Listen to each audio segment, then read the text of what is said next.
அக்னி நட்சத்திரம் அன்னைக்கு தலைவனோட உக்கிரம் தாங்காம பிள்ளைகள்லாம் வாடி வதங்கி போயிட்டாங்க. இதை பார்த்துக்கிட்டு இருந்த அம்மாவுக்கு பொறுக்க முடியல. கோச்சிக்கிட்டு தன்னுடைய குழந்தைகள் எல்லாம் கூட்டிக்கிட்டு ரொம்ப தூரம் கிளம்பிட்டாங்க. இப்படி போகும்போது நிறைய பிரச்சனைகள். தன்னுடைய குழந்தைகளுக்கெல்லாம் நோய் வர ஆரம்பிச்சுது. அப்புறம் காய்ச்சல் வர ஆரம்பிச்சுது. அது மட்டும் இல்லை, கடுமையான பனி, கடுமையான குளிர், புயல், வெள்ளம் அப்படின்னு அடுக்கடுக்கான பிரச்சனைகள்.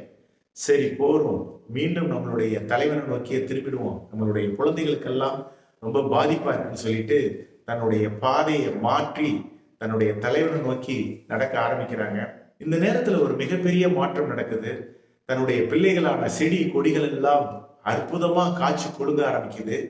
நெற்பயிர்கள் எல்லாம் அதிகமான ஒரு விளைச்சலை கொடுக்குது. தன்னுடைய பிள்ளைகளான மனிதர்கள் எல்லாம் மகிழ்ச்சி வெள்ளத்துல இருக்கிறாங்க. அவர்களிடம் இருந்த நோய் நொடிகள் எல்லாம் விலகி போகுது. எல்லாரும் விழாக்களுக்கு தயாராகிறாங்க. அவர்களுடைய விவசாயி மகன்கள் எல்லாம் தங்களுடைய கலப்பைகளையும் தங்களுடைய மாடு கண் இதெல்லாம் குளிப்பாட்டி இஞ்சி கொத்து, மஞ்சு கொத்து, கரும்புகள்லாம் வாங்கி பொங்கல் விழாவை மிக சிறப்பாக கொண்டாடுறாங்க. தூரத்துல இருந்த சூரியன் இதமான வெயிலை அருமையாக அனுப்பி கொண்டாடுகிறார். இப்படி பூமிக்கும் சூரியனுக்கும் பல நெடுங்காலமாக நடக்கக்கூடிய அந்த ஊடலைத்தான் நாம் பொங்கல் விழாவாக பல நாட்களாக கொண்டாடி வருகின்றோம். அனைவருக்கும் இனிய பொங்கல் நல்வாழ்த்துக்கள். நன்றி.